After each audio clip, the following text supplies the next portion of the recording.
하나님의 말씀은 창세기 19장 1절부터 11절입니다. 창세기 19장 1절부터 11절 제가 봉독해 드리겠습니다. 저녁 때에 그 두 천사가 소돔에 이르니 마침 롯이 소돔 성문에 앉아 있다가 그들을 보고 일어나 영접하고 땅에 엎드려 절하며 이르되 내 주여 돌이켜 종의 집으로 들어와 발을 씻고 주무시고 일찍이 일어나 갈 길을 가소서. 그들이 이르되 아니라 우리가 거리에서 밤을 새우리라. 롯이 간청하매 그제서야 돌이켜 그 집으로 들어오는지라. 롯이 그들을 위하여 식탁을 베풀고 무교병을 구우니 그들이 먹으니라. 그들이 눕기 전에 그 성 사람 곧 소돔 백성들이 노소를 막론하고 원근에서 다 모여 그 집을 에워싸고 롯을 부르고 이르되 그에게 이르되 오늘 밤에 내게 온 사람들이 어디 있느냐 이끌어내라. 우리가 그들을 상관하리라. 롯이 문 밖에 무리에게로 나가서 뒤로 문을 닫고 이르되 청하노니 내 형제들아 이런 악을 행하지 말라. 내게 남자를 가까이 하지 아니한 두 딸이 있노라. 청하건대 내가 그들을 너희에게로 이끌어 내리니 너희 눈에 좋을 대로 그들에게 행하고 이 사람들은 내 집에 들어왔은즉 이 사람들에게는 아무 일도 저지르지 말라. 그들이 이르되 너는 물러나라. 또 이르되 이 자가 들어와서 고려하면서 우리의 법관이 되려 하는도다. 이제 우리가 그들보다 너를 더 헤아리라 하고 롯을 밀치며 가까이 가서 그 문을 부수려고 하는지라. 그 사람들이 손을 내밀어 롯을 집으로 끌어들이고 문을 닫고 문 밖에 무리를 대소를 막론하고 그 눈을 어둡게 하니 그들이 문을 찾느라고 헤매었더라. 아멘. 기도드리겠습니다. 살아계신 하나님 아버지, 이 시간에 하나님의 말씀을 전하고 듣습니다. 성령께서 역사하셔서 성경을 통해서 알려주시는 하나님의 뜻을 잘 깨달아 알게 도우소서. 하나님이 성경에서 알려주시는 대로 믿고 따라서 하나님의 영광을 드러내고 우리의 본분을 다하고 많은 사람들을 유익하게 하는 복된 인생 살게 도우소서. 감사드리고 예수 그리스도의 이름으로 기도드렸습니다. 아멘. 예, 오늘은 이제 지난 시간에 말씀드린 대로 동성애는 회개하고 돌이켜야 되는 악한 죄악이라는 것을 말씀드리는 시간을 갖고자 합니다.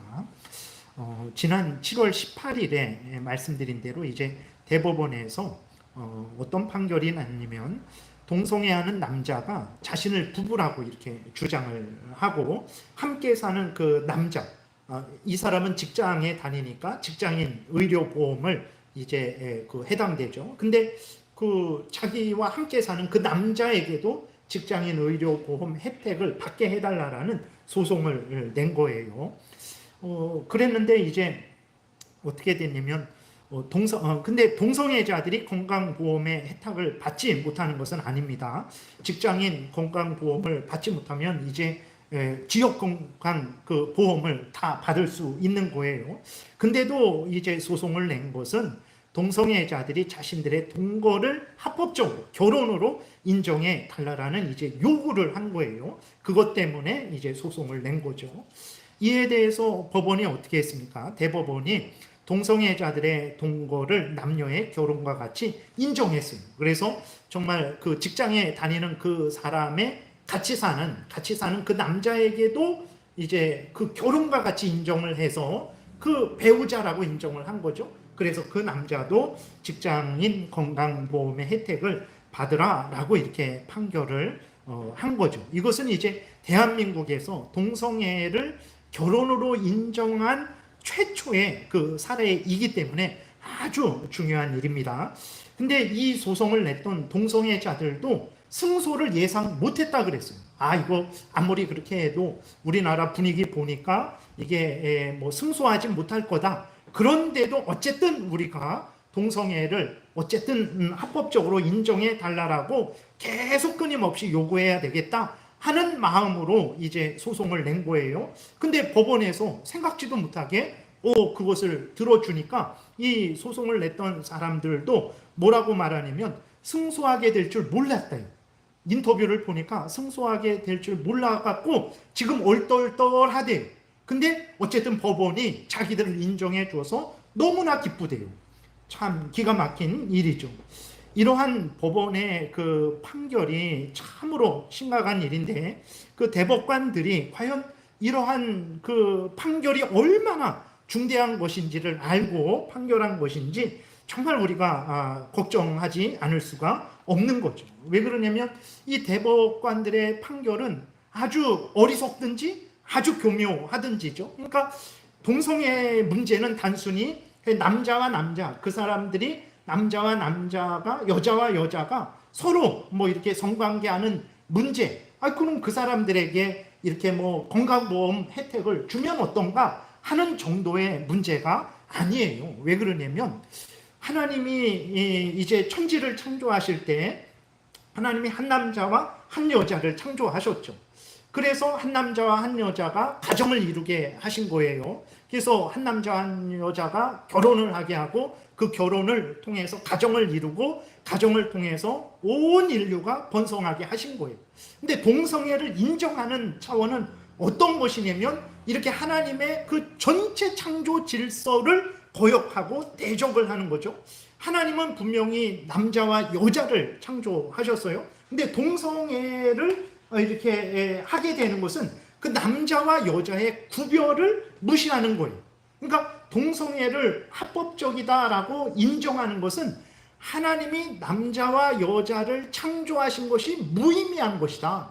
꼭 그렇게 하나님이 남자와 여자를 창조할 필요는 없었지. 남자와 남자만 창조해도 되고 여자와 여자만 창조해도 되는 거다라고 주장하는 것과 똑같은 거죠. 동성애를 인정하는 것은 또 한 남자와 한 여자가 그렇게 결혼하는 것도 부인하는 거가 되는 거죠. 그것은 이제 남자와 남자도 여자와 여자도 결혼할 수 있다라는 것은 이제 하나님이 처음부터 세우신 한 남자와 한 여자의 결혼을 부인하는 것과 똑같은 거죠.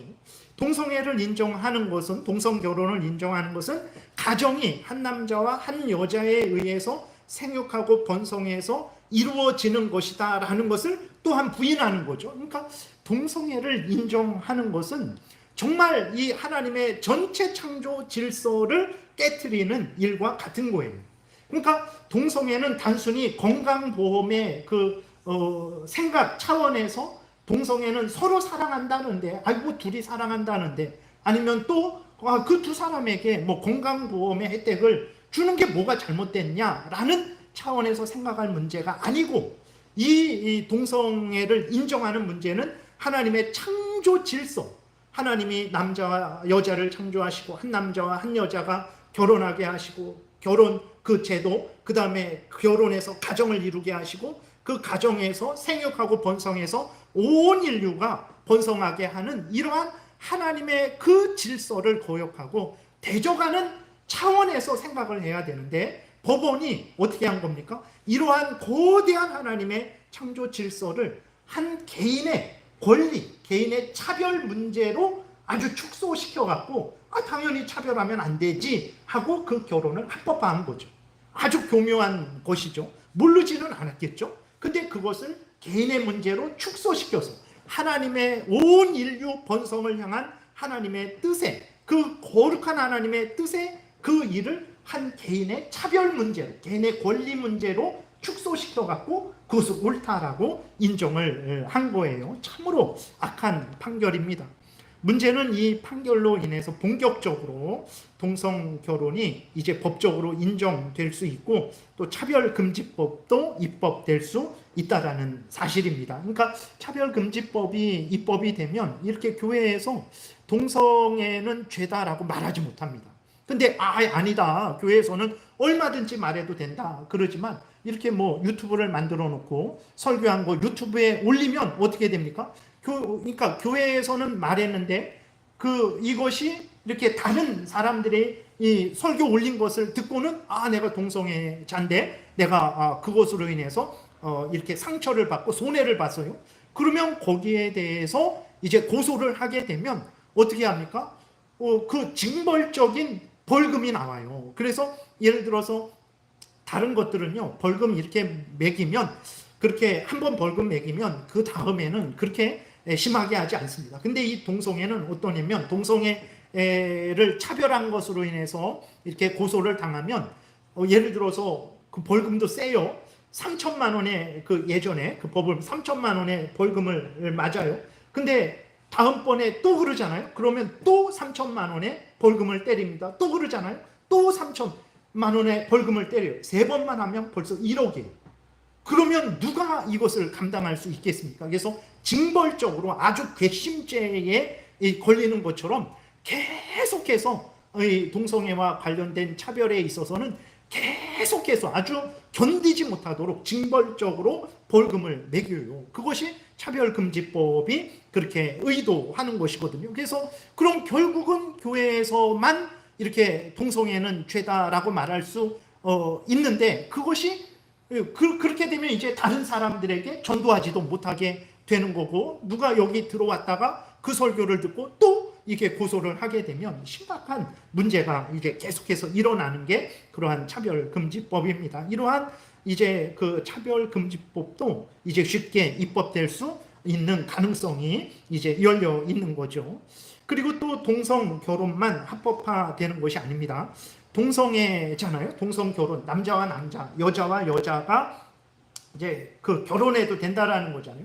그렇게 되니까 남녀의 구별이 없어지는 거죠. 남녀의 구별이 없어지니까 어떻게 하냐면 성전환하는 거 있잖아요. 성전환하는 거, 남자가 여자로 되고 여자가 남자가 되는 그것도 이제 물밀듯이 이제 밀려들게 될 거예요. 그래서 지금도 대법원에서 그 무슨 것을 생각하고 있냐면, 아직까지는 우리나라에서 남자가 여자가 되고 여자가 남자가 되고, 그러니까 제가 여자의 주민등록증을 받으려고 하면 수술을 해야 됩니다. 제가 여자가 되는 수술을 해야 돼요.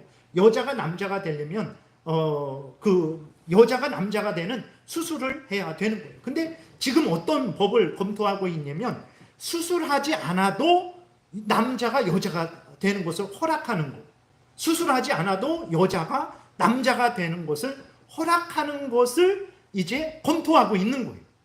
그러니까 중요한 것은 무엇이냐면, 아니 그 두 사람이 그렇게 뭐 사랑한다고 하는데 건강보험 혜택을 받게 한다는데 주면 뭐가 문제인가 라고 하지만, 이 일이 앞에서 말씀드린 대로 하나님의 창조의 질서, 남자와 여자의 창조, 한 남자와 한 여자가 만나서 결혼하는 결혼제도, 그 다음에 그 한 남자와 한 여자가 결혼해서 이루는 가정, 그 다음에 그 결혼을 통해서 생육하고 번성하는 이 모든 하나님의 창조 질서를 완전히 깨트리고 대적하는 그 일이기 때문에 문제가 된다라는 거예요.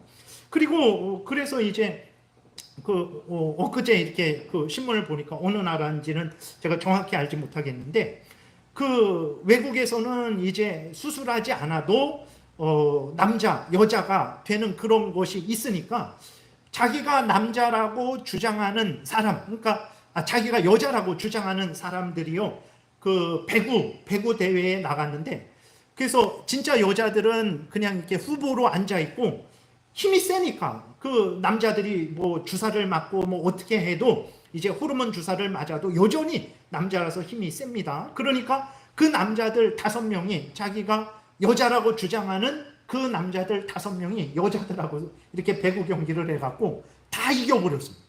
예, 여자들은 가만히 있고, 이제 그러한 일들이 많이 일어나게 될 것이죠. 그러한 일들이, 그래서 캐나다에서는 이미 그 부모가 자녀의 그 동성애 성향을 잘못됐다라고 말한다든지, 아니면 자녀가 내가 남자가 되고 싶습니다, 여자인데 남자가 되고 싶습니다 그랬을 때 그것은 잘못됐다라고 말을 하면 주 정부가 부모의 양육권을 뺐습니다. 지금도 그 법이 이제 있는 거예요.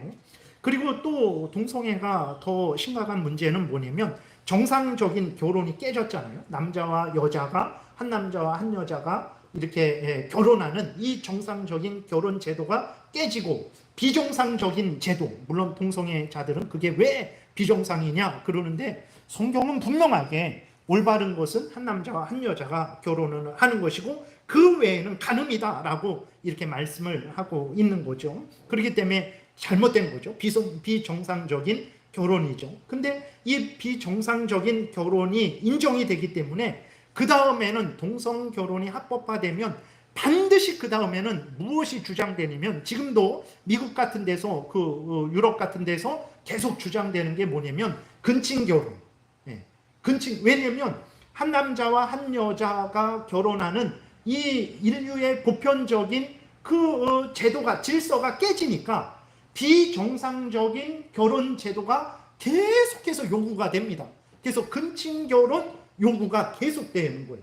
지금도 대법원에서 또 무슨 법을 검토하고 있습니까? 8촌까지, 아직까지는 우리나라에서도 근친 결혼 금하고 있잖아요. 근데 8촌까지 금하는 그것을 없애버리고 4촌까지만 결혼하지 않으면 된다라는 것을 검토하고 있다니까요. 이게 얼마나 심각한 건지 모릅니다.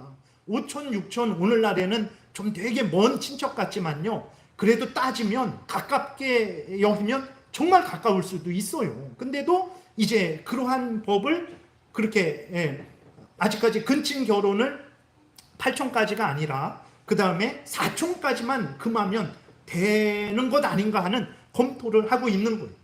나라가 심각해집니다. 그리고 또 하나, 지금도 동성애 퍼레이드를 하고 그 사람들이 요구하는 그 요구가 뭐냐면, 동성 결혼이 합법화됐는데도 그것으로 만족하지 않고 또 무엇을 요구하냐면 소아성애라고 있죠. 어른이, 예를 들어서 50대 어른이 뭐 10대 아니면 뭐 7, 8살짜리 애들과 성관계하는 것을 합법적으로 요구해 달라는 그 요구가 끊임없이 일어나고 있습니다. 그러니까 미국 같은 데에서도, 거기는 오바마 대통령 때 동성 결혼이 합법화됐잖아요. 그것으로 동성애 하는 사람들이 만족합니까? 그러지 않아요.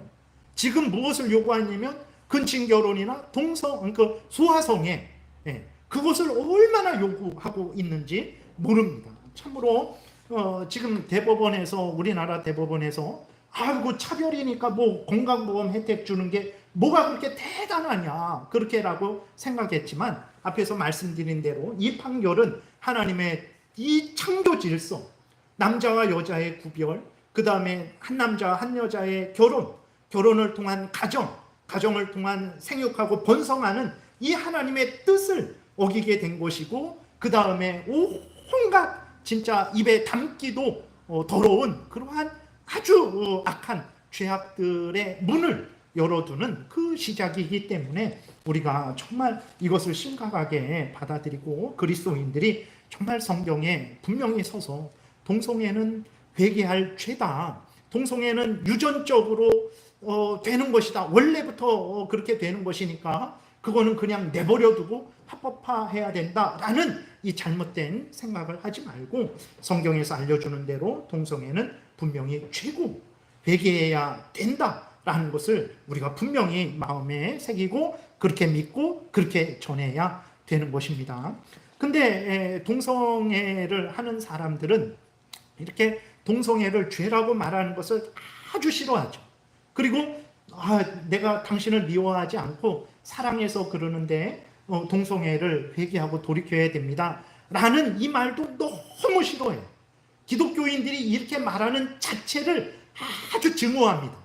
진짜 여러분, 그러한 이렇게 댓글이나 이런 것들을 보면 정말 읽을 수가 없어요. 기독교인들을 향한 아주 그 증오, 아주 기독교인들이 동성애는 죄고 회개해야 된다라는 것을 그들은 폭력으로, 아주 악한 폭력으로 그렇게 받아들이는 거거든요. 그들은 아주 그리스도인들이 이런 말 하는 자체도 싫어하고, 자기들에게 동성애를 회개하고 돌이키라는 그 말 자체도 아주 싫어하고 있어요. 그럼에도 불구하고 죄를 죄라고 인정하고 그렇게 돌이키는 그 죄인들이 어디 있습니까? 그래서 그리스도인들은 아무리 동성애자들이, 세상에 많은 사람들이 동성애는 죄가 아니다, 우리에게 돌이키라고 말하지 말라라고 할지라도 하나님의 말씀에 근거해서 죄라고 분명하게 이야기를 해야 되고, 그들을 위해서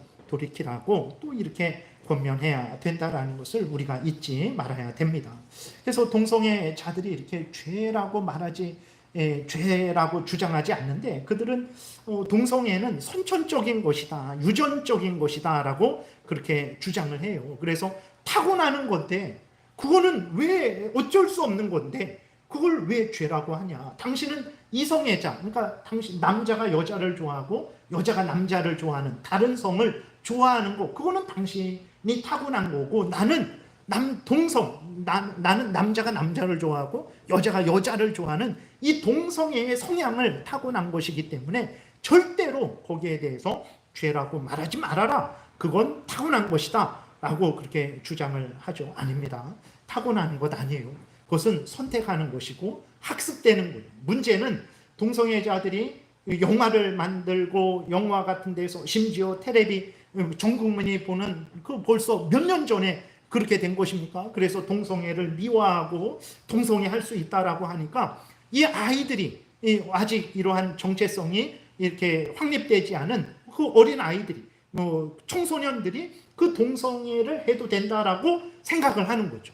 어린 아이들한테도 이제 그 옛날에 지금은 예전에는 가정 그러면 가족 하면 엄마 아빠 그다음에 자녀들 이렇게 가족을 이렇게 보여주잖아요.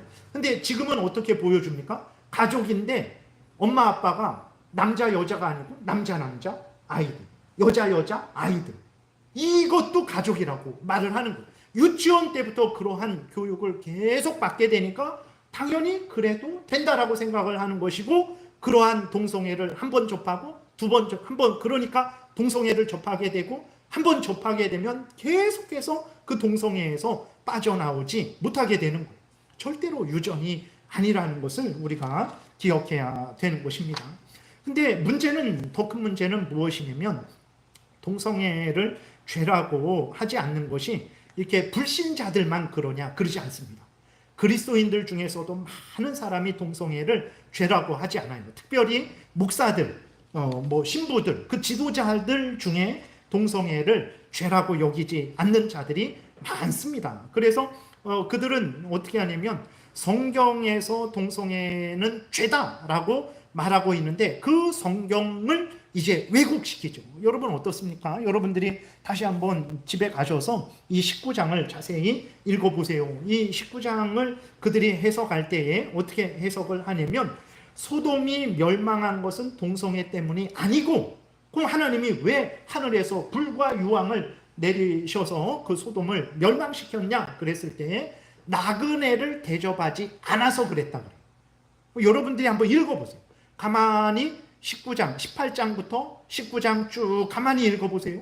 정말 하나님이 소돔성을, 고모라성을 멸망시키신 것이 나그네를 대접하지 않아서 멸망시킨 건지, 아니면 정말 다른 많은 죄도 있지만 그 중에 특별히 동성애의 그 악한 죄로 인해서 멸망시키신 것인지 여러분들이 한번 점검을 해 보시기 바랍니다. 오늘 그 본문에 보게 되면 두 천사가 사람의 모습으로 나타난 거예요. 그러니까 천사가 막 날개 달고 그런 거 아닙니다. 에스겔서나 이사야서나 그렇게 보게 되면 천사가 아주 그렇게 묘사되어 있는데 그거는 그림으로 그릴 수 없어요. 그렇기 때문에 우리가 일반적으로 천사가 날개 달려서 하얀 옷 입고 하얗게 돌아다니는 줄 아는데 그러지 않습니다. 그건 우리들이 생각해낸 것 뿐일 거예요. 여러분들이 이사야서나 에스겔서에 나오는 그 그룹들, 스랍들 그림으로 그릴 수가 없어요. 그것은 우리들이 어떻게 표현할 수가 없습니다. 근데 여기 나오는 이 두 천사는 18장부터 보게 되면 세 사람이 이제 아브라함에게 오는데 그 중에 하나는 하나님이고 그 나머지 두 명은 천사로 보죠. 그러니까 하나님이 인간의 모습으로 나타나신 거예요. 천사도 인간의 모습으로 나타난 거지, 이렇게 그 천사가 마치 날개 달고 온 것으로 우리가 착각을 하면 안 되겠습니다. 그래서 그 두 천사가 사람의 모습으로 나타나서 이제 소돔 땅에 왔어요. 이 두 사람을 본 롯이 어떻게 하냐면 두 천사를 자기 집으로 맞이하죠. 그것은 왜 그러냐면 이제 나그네를 대접하라는 하나님의 명령 때문에 그렇죠. 이웃을 사랑하라는 하나님의 명령 때문에 그래요. 그래서 롯이 그래도 소돔성에 살고 있지만 그래도 하나님을 경외하고 하나님의 뜻을 마음에 새기고 있었다라는 것을 우리가 알 수 있죠. 그래서 롯이 그 두 천사를 집에 데리고 들어가서 이제 음식을 차려줬어요. 그리고 이제 다 배불리 먹고 이제 잠을 자려고 하는 그 때가 되었을 때 그 롯의 집에 두 남자가 들어왔다라는 소식이 이제 소돔에 다 이제 퍼졌죠. 그렇게 되니까 거기 4절에 보게 되면 이렇게 기록되어 있어요. 그들이 눕기 전에 그 성 사람 곧 소돔 백성들이 노소를 막론하고 그랬죠. 노소 그러는데 늙은 남자, 어린 남자. 그러니까 늙은 남자들, 젊은 남자들, 어린 남자들 모두가 소돔성에 있는 모든 남자들이 원근에서 소돔성 이 끝 저 끝에서 다 몰려들었다라는 거예요. 그래서 왜 몰려들었습니까? 5절에 보게 되니까 우리 같이 읽겠습니다. 5절. 롯을 부르고 그에게 이르되 오늘 밤에 내게 온 사람들이 어디 있느냐? 이끌어내라. 우리가 그들을 상관하리라. 그랬어요. 상관하기 위해서 이제 그 롯의 집에 몰려든 거죠. 상관한다라는 것은 무엇이냐면 성관계한다라는 거예요. 그러니까 소돔의 늙은 남자들, 소돔의 젊은 남자들, 어린 남자들 모두 소돔에 있는 모든 사람들이 롯의 집에 몰려 들어갔고 난리가 났습니다. 그 사람들 내놓으라고 난리가 났어요. 왜 그렇습니까? 동성에 대한 그 정욕이 불일 듯 일어나서 그들과 상관하기 위해서, 그들과 성관계하기 위해서 그렇게 난리가 난 거예요. 이렇게 되니까 롯이 어떻게 합니까? 롯이 그 사람들에게 나가서 말하죠. 두 딸을 내줄 테니까, 남자들을 알지 못하는 두 딸을 내줄 테니까 이 나그네는 해치지 말아라. 이거는 롯이 큰 잘못한 겁니다. 그러니까 나그네를 보호하는 차원에서는 잘한 일이지만 나그네를 보호하기 위해서 두 딸을 겁탈당하도록, 성폭행당하도록 그렇게 내주는 것은 안 되는 거예요. 그리스도인들은 정말 악을 악으로 해결하려고 해서는 안 됩니다. 그리스도인들은 항상 악을 악으로 갚으면 안 되고 악을 선으로 이겨야 되는 거예요. 이거는 롯이 잘못된 일입니다. 우리도 이러한 악을 이렇게 대적하고 막기 위해서 악으로 해서는 안 되고 항상 하나님 앞에서 하나님의 말씀을 따라 올바르게 해야 그게 참으로 복되게 되는 것이지. 만약에 그 딸들을 내줘서 겁탈당하고 성폭행 당했다면 얼마나 그 딸들은, 그 롯의 가정은 얼마나 큰 일이 생기겠습니까? 그것은 아주 잘못된 거예요. 그러니까 도저히 그럼에도 불구하고 그 동성애를 요구하는 소돔 사람들의 그 마음을 가라앉히지를 못했죠. 가라앉지가 않는 거예요. 그러니까 더 난리가 폈죠. 그래서 롯을 이제 밀치고 문을 부숴서 그 남자들을 끌어내려고 하는데 그 천사들이 그 소돔 사람들의 눈을 멀게 한 거죠. 그래서 문을 찾지 못하게 해서 이 위기를 벗어나게 된 거죠. 여러분 보세요. 이 본문을 읽을 때에 나그네를 대접하지 않아서 하나님이 하늘에서 유황과 불을 내린 것 같습니까? 그러지 않아요. 물론 나그네 대접하지 않은 죄도 있죠. 나그네를 이렇게 하면 어떻게 했습니까? 근데 왜 나그네를 대접하지 않았습니까? 동성애 하려고 나그네를 대접하지 않은 거예요. 그래서 하나님은 오늘 본문을 통해서 소돔이 동성애에 다른 많은 죄도 있고 특히나 그 동성애에 견디지 못하는 거죠. 얼마나 동성애가 하고 싶으면 소돔의 남자들이 다 모여서 그 나그네들이 동의하지도 않는데 그러니까 폭행을 하려고 하는 거예요.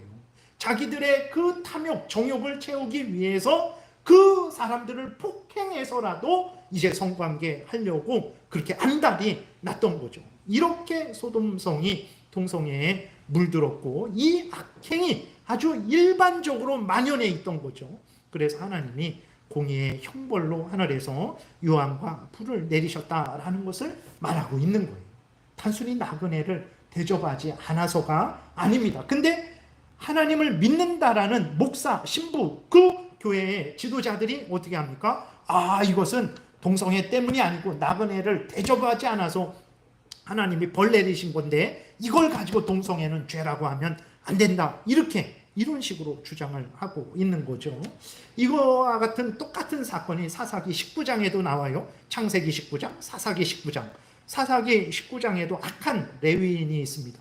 자기 자리를 떠나고 첩을 두고 정말 나중에 자기 첩을 희생해서 자기가 사는 아주 악한 잔인한 레위인이 있었어요. 근데 이 레위인의 첩이 도망을 갑니다. 그러니까 이 레위인이 첩에게 다시 가서 첩을 데리고 자기 집으로 돌아오는 중에 해가 져서 기브아라는 곳에 들어가게 되는데, 노인이 아무도 맞아주지 않는데 노인이 그 레위인과 첩을 자기 집으로 들여요. 그게 하나님의 뜻인데 그 정도로 이스라엘 사람들이 하나님의 뜻을 따르지 않고 있었던 거죠. 근데 드리는데 그 소식이 또 기브아 거기에 불량배들에게 전해집니다. 불량배들이 어떻게 하면 똑같아요. 노인의 집에 와서 그 레위인을, 그 남자를 끌어내라 그래요. 그럼 왜 끌어내라 그러면 똑같아요. 그와 상관하기 할 거니까 그 남자를 빨리 끌어내, 우리에게 넘겨줘 라고 하는. 그러니까 그 기브아의 불량배들이 그 남자와 동성애 할 테니까 그 남자를 빨리 우리에게 넘겨줘 라고 노인을 협박을 하는 거죠. 그렇게 되니까 레위인이 자기가 살기 위해서 자기 첩을 내줘요. 그렇게 되니까 이제 그 악한 불량배들이 그 여자를 이제 밤새도록 겁탈합니다. 그래서 이 여자가 죽어요. 결국은 다른 내용은 여러분들이 집에 가셔서 한번 읽어보세요. 그래서 어떻게 되냐면 결국은 이제 이렇게 그 기브아에서 그 불안당들이 악을 행했잖아요. 그러니까 다른 11지파가 그 잘못된 사람들을 내달라, 그들만 처벌하겠다 그랬더니 그 기브아 지역이 이 불안당을 보호합니다. 그리고 거기 기브아 지역이 베냐민 지파인데 이 베냐민 지파가 그 악을 행한 사람들을 보호해요. 그래갖고 이스라엘의 11지파와 전쟁을 해갖고 그 베냐민 지파 26,700명 중에서 남자 용사가 26,700명 중에서 다 죽고 베냐민 지파에서 600명만 남아요. 하나님의 12지파잖아요. 이스라엘 백성들이 12지파인데 그 중에 베냐민 지파가 이 동성애를 옹호하고 이 동성애하는 자들을 처벌하지 않음으로 인해서 하나님의 섭리 가운데 베냐민 지파가 2만 몇천 명이 다 죽어버리고 겨우 600명만 남아.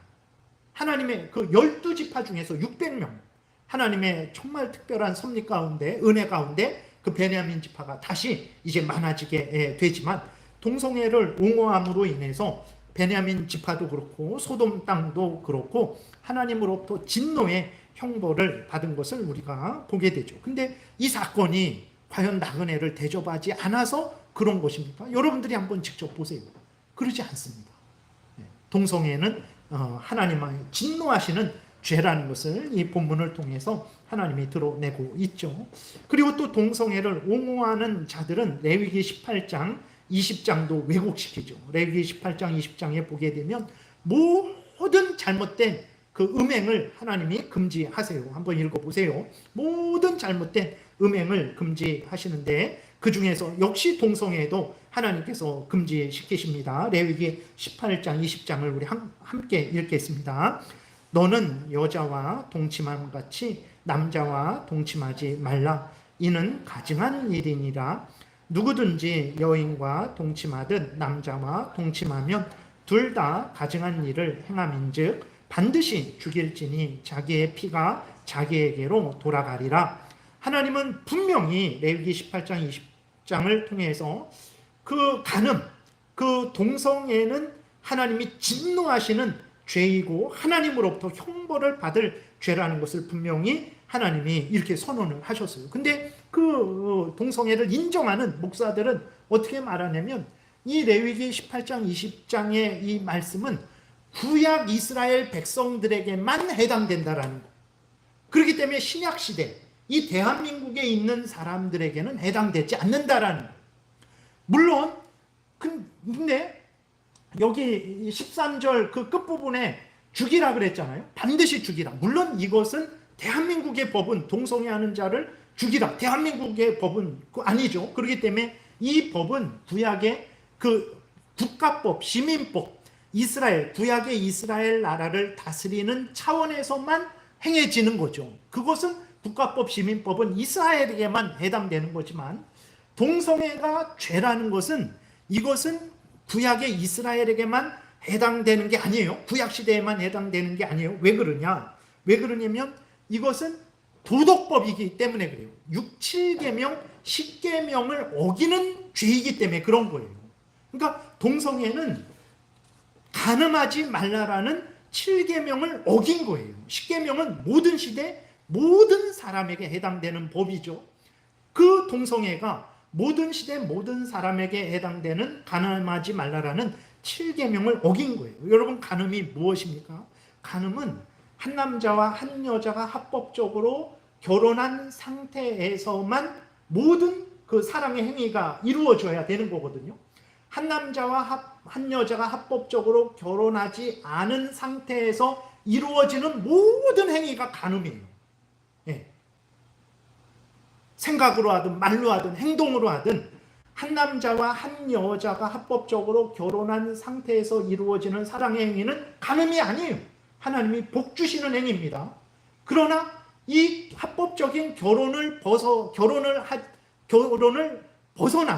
결혼을 하지 않았는데 성관계가 이루어지면 그 모든 것들이 간음이죠. 그러니까 하나님은 한 남자와 한 여자가 그렇게 결혼을 통해서 올바르게 사랑을 나누도록 하셨는데 그 하나님의 법을 따르지 않는 거예요. 동성애는 그렇기 때문에 구약의 이스라엘 백성들에게만 해당되는 것이 아니고 모든 시대 모든 사람들에게 금해지는 그 죄악이라는 것을 우리가 분명하게 믿어야 되는 것입니다. 그래서 하나님은 신약 시대에도 동성애를 금했어요. 이 레위기 18장 20장을 가지고 구약 시대 구약 백성들에게만 행한 거다. 그리고 저것은 음행 때에, 그러니까 우상 숭배할 때에 그 동성애가 행해지니까 우상 숭배를 금한 거다. 개인이 동성애하는 것은 괜찮다. 이렇게 아주 교묘하게 성경을 왜곡시키고 악하게 해석을 해서 동성애하는 사람들로 하여금 옳다라고 하고 동성애를 벗어나지 못하게 하는 거죠. 아주 나쁜 사람들입니다. 근데 성경을 보게 되면 구약 때에만 금지한 게 아니라 신약 때에도 하나님께서 동성애를 죄라라고 말씀하시고 금하고 있는 것을 우리가 확인할 수 있어요. 로마서 1장은 어떤 내용이냐면 여기에서 그러니까 하나님이 온 천지 만물을 만드셨죠. 그래서 여러분 진짜 인간을 살피고 요 꽃 하나 이렇게 자세히 살피면요 너무나 희한해요. 우연히 꽃이 되지 않습니다. 우연히 어떻게 이 밑에서 줄기가 자라고 잎사귀가 있고 또 끝쪽에 와갖고 보게 되면 이렇게 무슨 색이죠? 보라색이라 그래요.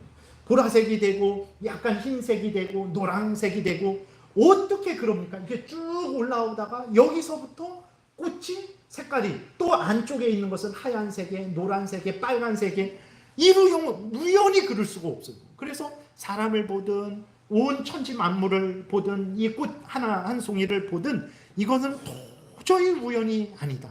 정말 하나님이 만든 거다. 사람이 만든 게 아니다. 그것을 알 수 있어요. 그래서 그 어떤 사람도 이 눈만 뜨면 이 천지 만물이 하나님이 만든 것이다 라는 것을 알 수 있어요. 근데 이 타락한 인간, 이 죄로 부패된 인간은 어떻습니까? 하나님이 만든 것을 보면서 아주 아니다. 그럼 어떻게 된 거냐? 우연히 된 거다. 진화된 거다. 하늘에 저 달님이 만든 거다. 햇님이 만든 거다. 바다의 용왕신이 만든 거다. 우상을 만들어 놓고 이 돌덩이가 만든 거다. 이 나무 조각이 만든 거다. 하나님이 만든 것을 보면서도 알면서도 하나님께 영광 돌리지 않고 아주 마음이 악하니까 그 우상에게 영광을 돌리는 거예요. 하나님이 그렇게 악한 자들을 그래 너희들 그 탐욕대로 한번 살아가봐 라고 하나님이 그들을 내버려 두시죠. 내버려 두시니까 이들이 어디까지 타락합니까? 어떻게까지 타락하냐면 남자가 남자를 여자가 여자를 자기의 쾌락을 성적 쾌락을 위해서 남자가 남자를 탐해 여자가 여자를 탐하는 데까지 그렇게 악하게 나아가는 거죠. 그것은 하나님의 진노다라고 이렇게 말을 하고 있어요. 그래서 우리 로마서 1장 21절부터 27절까지 그것을 교독하겠습니다. 제가 먼저 읽겠습니다.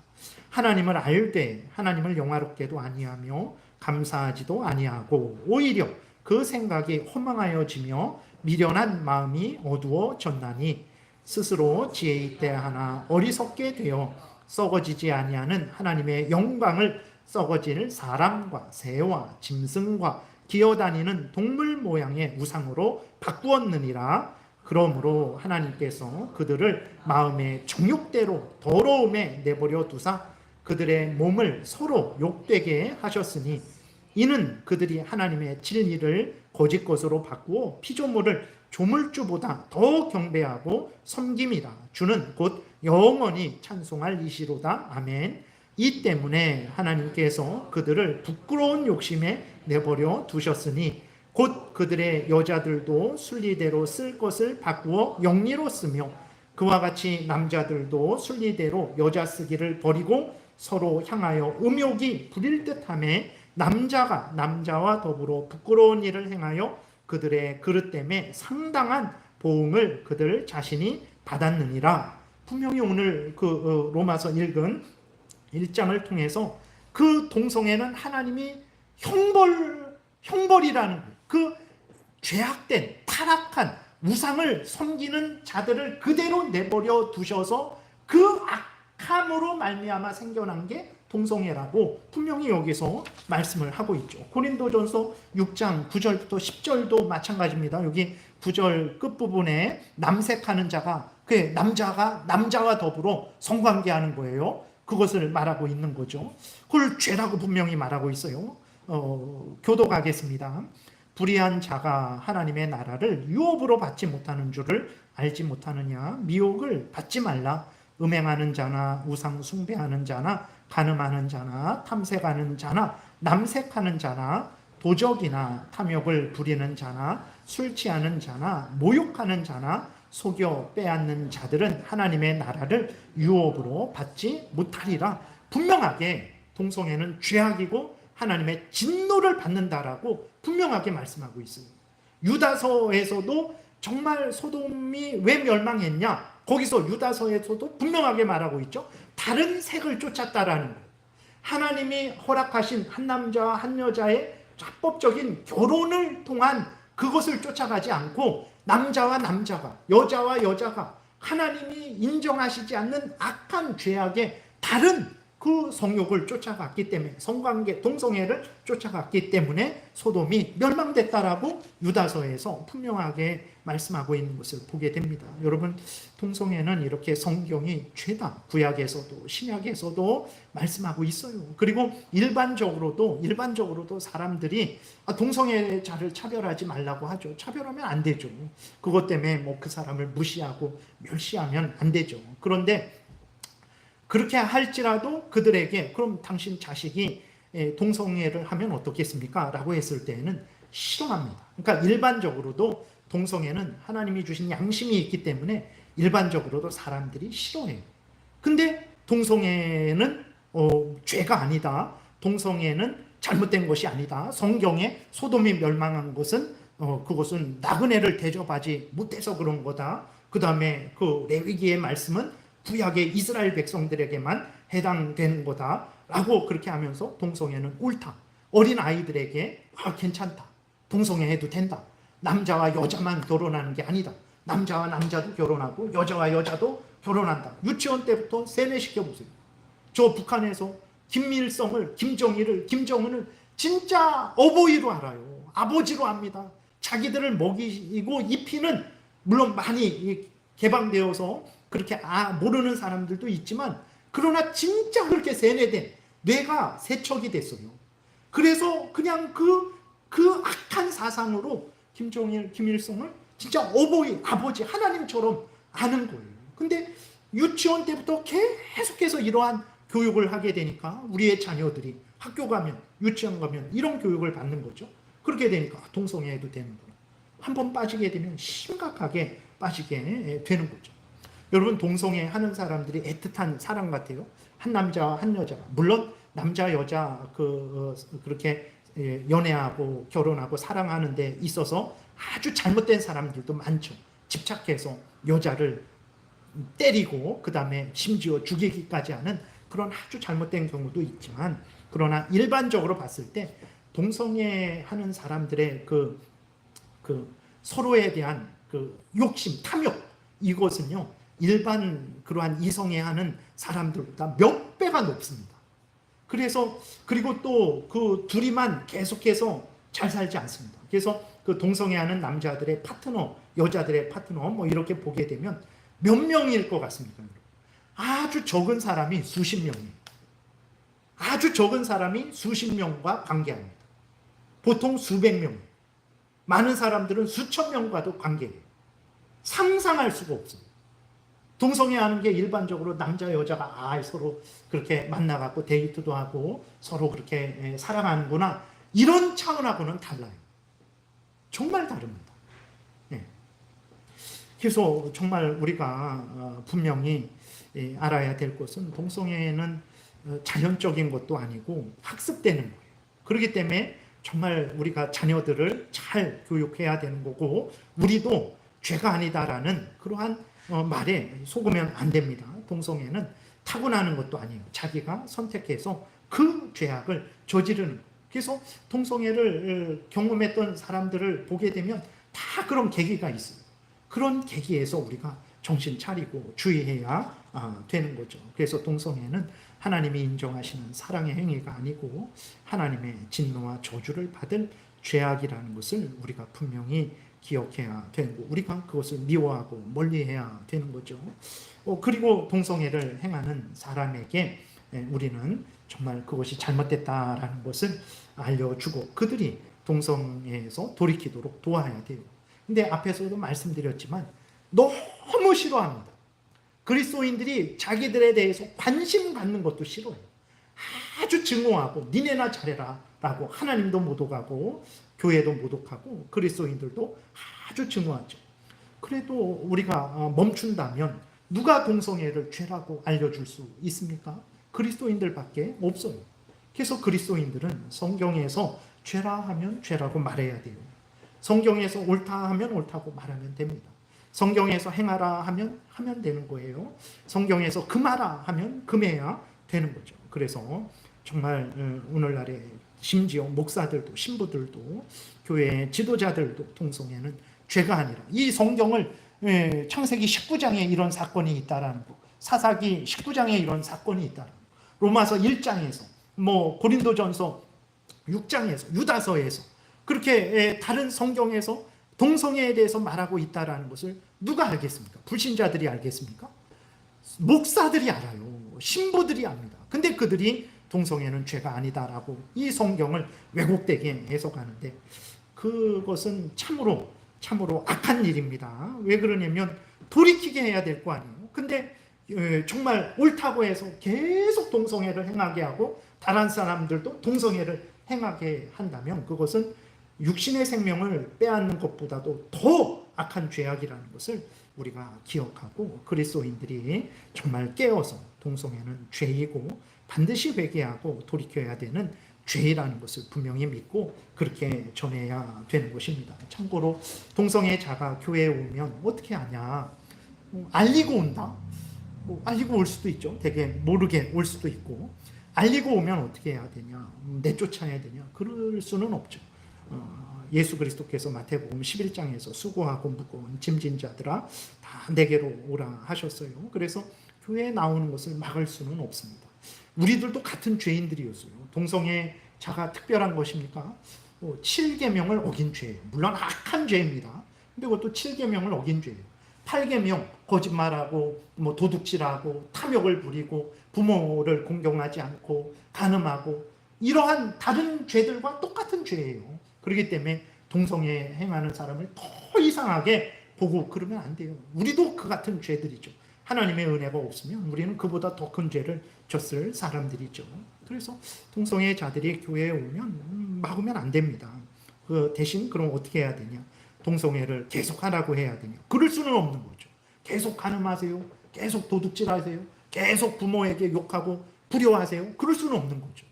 회개하고 돌이켜야 된다는 것을 그들에게 알려주고 회개하고 돌이키기를 위해서 우리가 도와줘야 되죠. 인간의 힘으로 안 됩니다.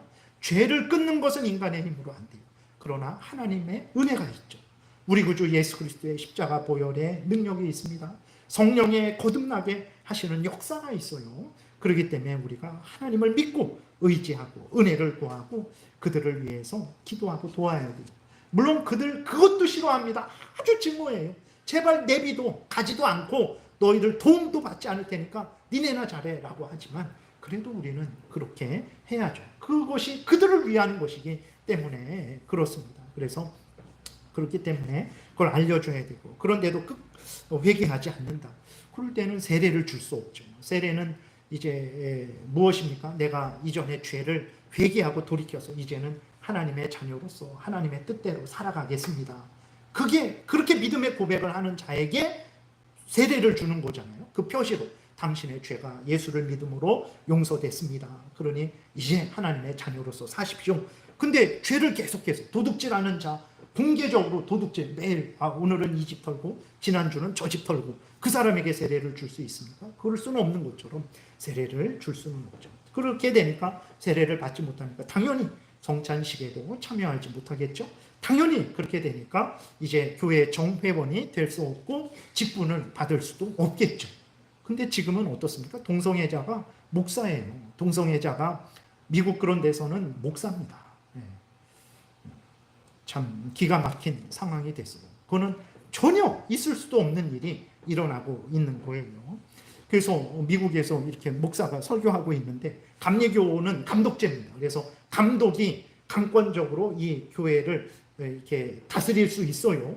그렇게 되니까 동성애를 인정하지 않는 목사가 설교하고 있는데 그 감독이 와갖고 이 목사를 파면했어요. 예배 중에. 그러한 일들도 있어요. 진짜. 참 기가 막힌 일이죠. 말씀을 정리하겠습니다. 그래서 정말로 하나님의 뜻대로 살아가는 것이 그리스도인들의 사명이고 그렇게 하는 것이 우리 모두가 잘 되는 일입니다.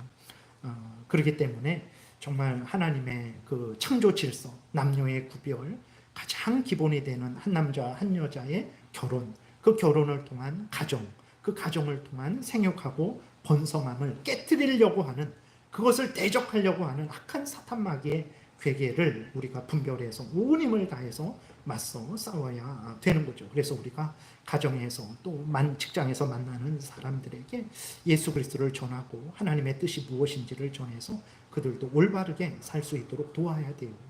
그들이 싫어해도 어쩔 수 없습니다. 하나님이 우리를 그런 사람으로, 일꾼으로 만들기 위해서 우리를 그리스도인 삼았는데 우리가 입 다물고 아무것도 안 하고 있다면 우리가 무슨 빛의 역할, 소금의 역할을 할 수 있겠습니까? 그래서 정말로 우리가 다시 한번 하나님의 말씀에 근거해서 죄를 죄라고 말해야 됩니다. 그래야 세상이 썩지 않고 어둡지 않게 됩니다. 그리고 예수 그리스도를 믿으면 용서받고 구원 얻는다라는 것을 분명히 전해야 됩니다. 그들에게 참된 그러한 구원을 전해줘야 되는 거죠. 혼란하고 어지러운 시절에 여러분들이 그리스도인으로서 참으로 성경 말씀 따라 이 세상의 빛과 소금의 역할을 잘 감당하시기를 바랍니다. 기도드리겠습니다. 하나님 아버지, 참으로 세상은 혼란하고 어지러워서 성경에 근거해서 생각하고 말하고 행하지 않는 것이 일반적이 되었고, 하나님이 사람의 양심에 새겨두신 그 하나님의 법대로 살아가지 않는 것이 일반적이 되었습니다.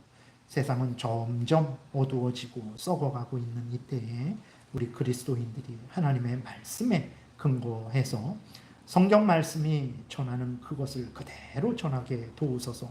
죄를 죄라고 말하게 도우소서. 예수 그리스도만이 구원자다라고 말하게 도우소서. 그리고 우리가 가정에서, 직장에서, 어디에서 무엇을 하든지 성경대로 올바르게 살아서 정말 사람들을 유익하게 하고 어둠 가운데, 썩어지는 가운데 있는 사람들에게 정말 유익을 끼치는 우리 그리스도인들이 되게 도우소서. 감사드리고 예수 그리스도의 이름으로 기도드렸습니다. 아멘.